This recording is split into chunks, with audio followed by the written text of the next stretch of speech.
Hello everyone, निर्णय IAS में एक बार फिर से आपका स्वागत है। और हिस्ट्री सूत्रा के क्लास 12th के आज हम लोग चैप्टर 10 में हैं। आप जानते हैं आज हिस्ट्री सूत्रा में हम लोग डिस्कस करने जा रहे हैं आपके rebels and the Raj, the revolt of 1857 and it's representations.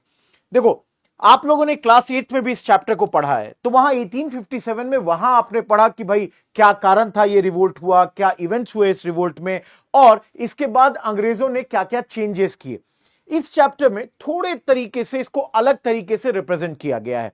यहां पे बताया गया है पिक्टोरियल तरीके से। आप देखेंगे कि उस वक्त अंग्रेजों ने इस 1857 रिवोल्ट को किस तरह रिप्रेजेंट किया, हमने इसको किस तरह देखा। तो थोड़ा सा इसको अलग तरीके से पढ़ना है, लेकिन चलिए शुरू करते हैं इस टॉपिक को। सबसे पहले इसकी टाइमलाइन देख सकते हैं। आपको पता है 1857 में जब यह रिवोल्ट शुरू हुआ, उसके कई पहले ही इसका एक कारण है सब्सिडियरी अलायंस। 1801 में लॉर्ड वेलेस्ली के द्वारा लाया गया था, जिसके तहत 1856 में आप जानते हैं आपके आगे चलकर अवध को एनेक्स कर लिया गया था। यहां पे अवध को जब 1856 में एनेक्स किया गया तो अवध पे एलिगेशन ये था कि उन्होंने मिसमैनेजमेंट किया है, जबकि सच्चाई ये है कि पिछले 55 सालों से अवध में ब्रिटिश रेसिडेंट थे। तो अगर मिसमैनेजमेंट किसी ने किया है तो नवाब वाजिद अली शाह ने नहीं किया है, बल्कि आपके ब्रिटिश रेसिडेंट ने किया है। चलिए, जो भी है, अवध को एनेक्स किया गया, जो कि 1857 के one of the biggest cause में गिना जाएगा। आगे चलकर 56-57 में उन्होंने वहां रेवेन्यू सेटलमेंट्स लाए, मतलब नए तरीके से रेवेन्यू कलेक्शन लाए, जिसके कारण लोग काफी दुखी थे। They were very very angry on britishers. अब रिवोल्ट की शुरुआत यहां पे आप देख सकते हैं टाइमलाइन में 10 मई दी गई है, जबकि इसके पहले मंगल पांडे जी ने भी यहां पे रिवोल्ट 31 मार्च को ही बैरकपुर में कर दिया था। मेरठ में 10 मई को हुआ और उसके बाद ये लोग 11-12 तारीख को आ गए दिल्ली में। दिल्ली में रहते हैं आपके बहादुर शाह जफर, बूढ़े मुगल शहंशाह, जिनको इन लोगों ने घोषित किया कि आप हमारे राजा हैं, बादशाह हैं, शहंशाह हैं, आपको रिवोल्ट लीड करना पड़ेगा। इसके बाद ये रिवोल्ट अलग अलग क्षेत्रों में हुआ, लखनऊ में हुआ, मैनपुरी, ईटा और कानपुर, झांसी, अलग अलग क्षेत्रों में हुआ। एंड फाइनली सबसे महानतम योद्धा इस रिवोल्ट की रानी लक्ष्मीबाई, जो कि झांसी की रानी थी, उनका डेथ यहां पे दिखाया गया कि बैटल में हो गया जून 1858 में। तो ये मेजर इंसिडेंट्स हैं इस रिवोल्ट के, और इसी को हम लोग यहां पे चर्चा करेंगे। आप देख सकते हैं कई लोग कहते हैं कि ये रिवोल्ट प्लान था या नहीं प्लान था। पहली चीज इस चैप्टर में जो हमें बताई गई है कि कैसे ये म्यूटिनी शुरू हुए, तो इसमें कहा जा रहा है कि शुरुआत में हर जगह जहां जहां सिपाही थे उन लोगों ने कहीं ना कहीं एक फायरिंग की या बुगल अपना शंख बजाया और उससे एक दूसरे को इशारा किया कि भाई हम रिवोल्ट शुरू कर रहे हैं। हर जगह आर्म्स, एम्युनिशंस, पैसा, इन सबको लूटा गया ताकि इसकी जरूरत पड़ेगी आगे चलकर। आपके बिल्डिंग्स, जो गवर्नमेंट के जो भी सिंबल थे, जेल हो, ट्रेजरी हो, टेलीग्राफ ऑफिस, रिकॉर्ड रूम, सब पे अटैक किया गया। हर एक चीज जो अंग्रेजों से जुड़ी हुई थी उस पे अटैक किया गया। प्रोक्लेमेशंस निकाले गए, हिंदी, उर्दू, पर्शियन में, इन भाषाओं में निकाला गया कि भाई हम ये रिवोल्ट करने जा रहे हैं। और ऑर्डिनरी पीपल जब इस रिवोल्ट से जुड़ने लगे तो ये म्यूटिनी आपकी एक बड़े रिवोल्ट की ओर बढ़ने लगी। अब यहां पे जैसे हमने कहा कि कम्युनिकेशन बिल्कुल थी, और एक जगह से दूसरे जगह सिपाही मूव करने लगे, और यह खबर फैलने लगी कि भारत में एक बहुत बड़ा रिवोल्ट या म्यूटिनी शुरू हो गया है। और इसके तहत अब यहां पे प्लानिंग की जा रही है और ये बात कर रहे हैं कि किस तरह रेबेलियन को आगे ले जाया जाए।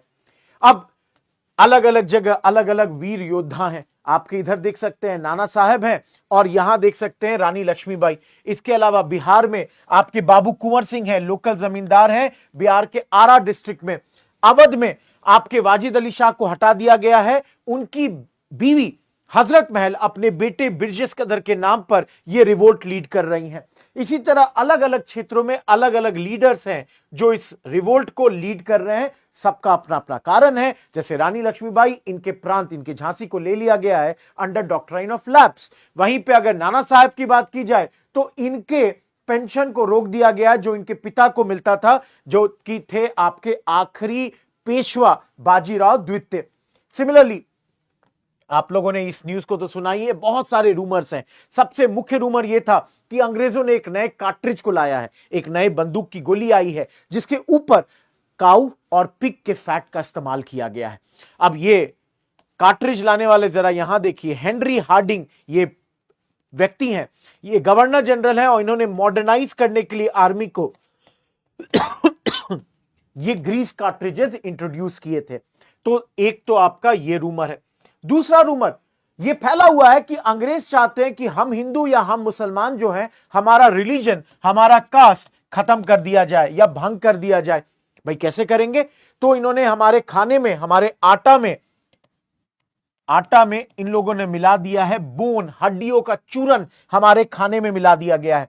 तो ये काऊ का डस्ट हो हड्डियों का या पिग के हड्डियों का डस्ट हो, जिससे हिंदू और मुस्लिम दोनों लोगों के धर्म को बिल्कुल आहत किए जाने की बात हो रही है। इसके अलावा यहां समझना है कि अगर रूमर है, अगर अफवाह है, तो लोगों ने अफवाह को क्यों मान लिया? इसको समझिए कि लोग, people, they were missing something जो उनका चला गया था। जैसे पुराने दौर के जो राजा महाराजा थे उनको हटा दिया गया है।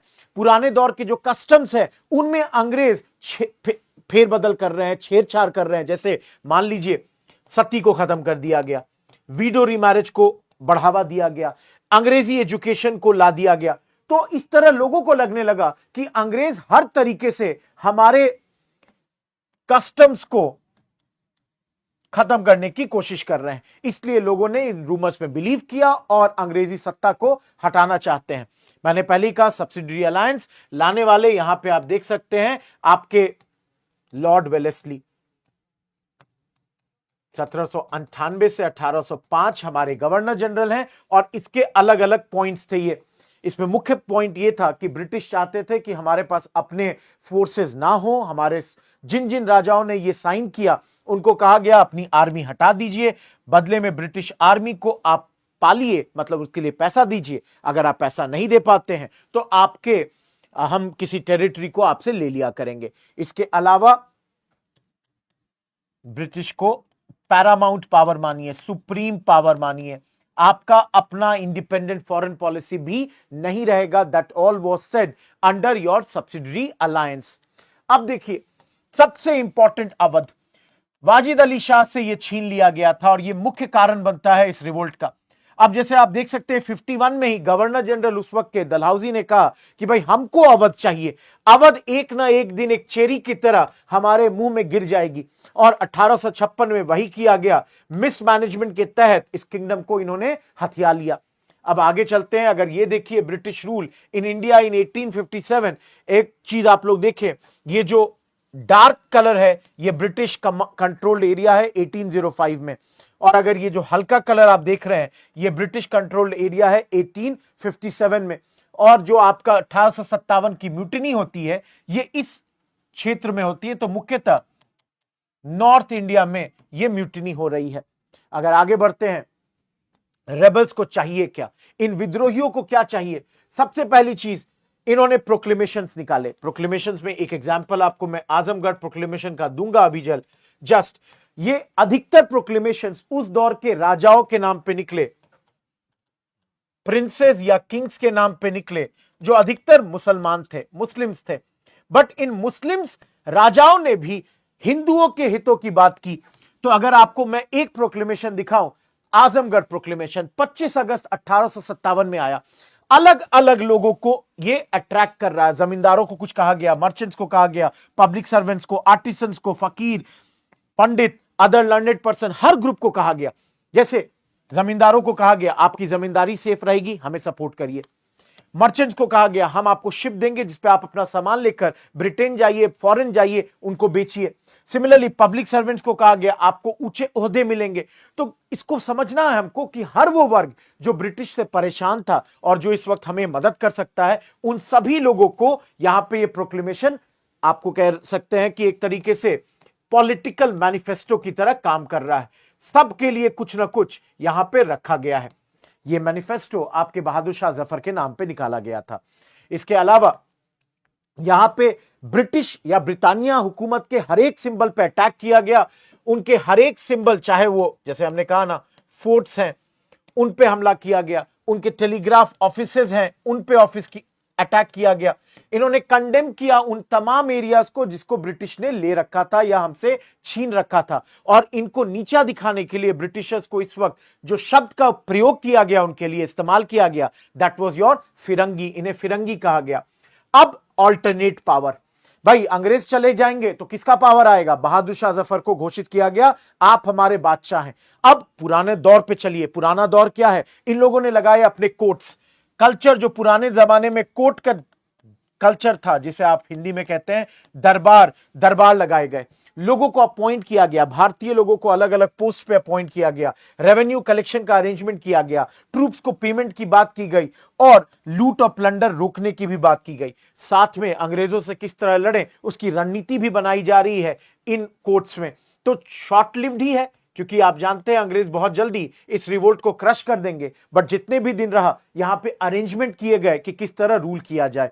आप सब देख सकते हैं अलग अलग एरियाज में ये रिवोल्ट हुए, लेकिन मुख्य एरियाज जो नॉर्थ इंडिया में है, जैसे आपके यहां पे मैं अगर कलम बदल दूं, ये रहा लखनऊ, आजमगढ़, कानपुर, बनारस, झांसी, आगरा और मेरठ, दिल्ली, ये सारे आपके मुख्य सेंटर्स हैं। और अंग्रेज किस तरह अटैक करने जा रहे हैं देखिए, दक्षिण भारत से यहां से झांसी की तरफ जा रहे हैं, इधर से आजमगढ़, बनारस, और कलकत्ता से जो इनके फोर्सेस आए थे वो यहां से लखनऊ, आगरा, मथुरा, इनके तरफ अटैक कर रहे हैं। तो इस तरीके से इन्होंने हम पर अटैक्स करना शुरू किया। देखिए शुरू में इन्होंने हमारे खिलाफ लगाए मार्शल लॉस ताकि वो हमें दबा सके। जब ये नहीं दबा तो इन्होंने नए फोर्सेस बुलाए आपके ब्रिटेन से, और यहां के आम छोटे मोटे जो ब्रिटिश ऑफिसर्स थे उनको भी ये पावर दिया गया कि भाई आप किसी को भी ट्रायल कर सकते हैं, उनको अरेस्ट कर सकते हैं, उनको मार सकते हैं। ये सब चीजों ने दे दिया गया था। अब इस चैप्टर की खास बात, बहुत चीजें पिक्चर्स के द्वारा बताई गई हैं।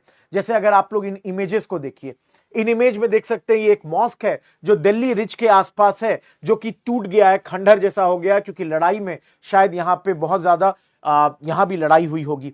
सिमिलरली ये सिकंदराबाद पैलेस है, ये लखनऊ का, यहां पे आप देख सकते हैं कि ब्रिटिश फोर्सेस ने, जो कि उनके कमांडर इन चीफ के द्वारा लेड था, जिसका नाम था कॉलिन कैम्बल, इस आदमी ने यहां पे 2000 रेबल ट्रूप्स को मारा। सिमिलरली आप एक और पिक्चर देखिए, रिलीफ ऑफ लखनऊ नाम का ये पिक्चर है। ये दिखा रहा है कि किस तरह अंग्रेजी अफसर, ये देख सकते हैं घोड़ों पे ये अंग्रेजी अफसर आपके आ रहे हैं। ये पेंटिंग की गई है थॉमस जोन्स बार्कर के द्वारा। ये दिखा रहा है कॉलिन कैम्बल का एंट्री, ब्रिटिश के जो हीरो हैं कैम्बल, आउटरैम, हैवलॉक, इनकी एंट्री दिखा रही है। ये दिखा रहा है, ये जेस्चर्स दिखा रहे हैं अंग्रेजों को, या उस दौर के देखिए जितने लोग हैं ये सब इनके तरफ देख रहे हैं यहां पर। तो ये चीज दिखा रही है कि किस तरह ये लोग इस युद्ध को जीत गए।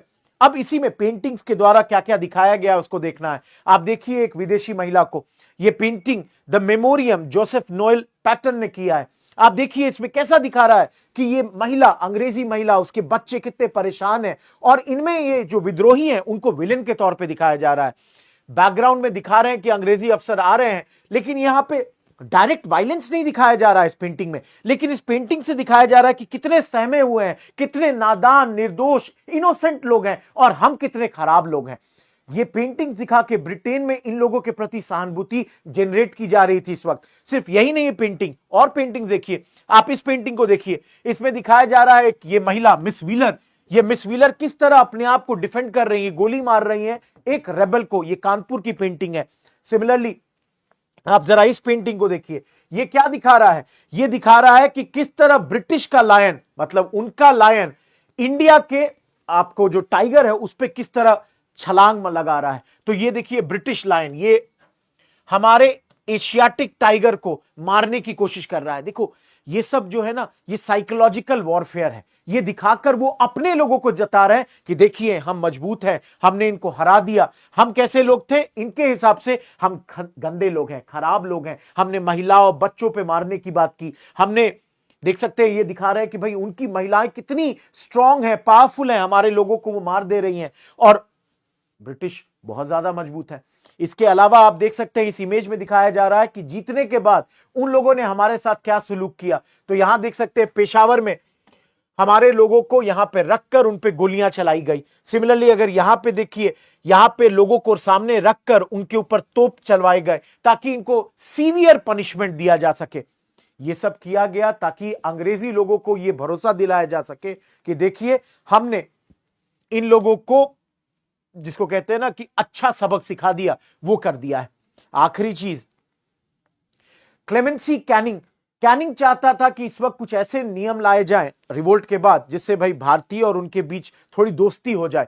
लोग मखौल उड़ा रहे हैं, मजाक उड़ा रहे हैं। आप देख सकते हैं क्लेमेंसी ऑफ कैनिंग, इस चीज का यहां पे दिखाया जा रहा है कि ये रहा कैनिंग और वो एक भारतीय सोल्जर को माफ कर रहा है और इसके हाथ में आप देखिए एक तलवार और एक डैगर जिसमें खून भी गिर रही है। यह दिखा रहा है कि भारतीय पे भरोसा नहीं करना चाहिए। यह दिखाया जा रहा है कि कैनिंग जो है बेवकूफ है, जो इन लोगों पे क्लेमेंसी मतलब उन पे दरिया दिल हो रहा है।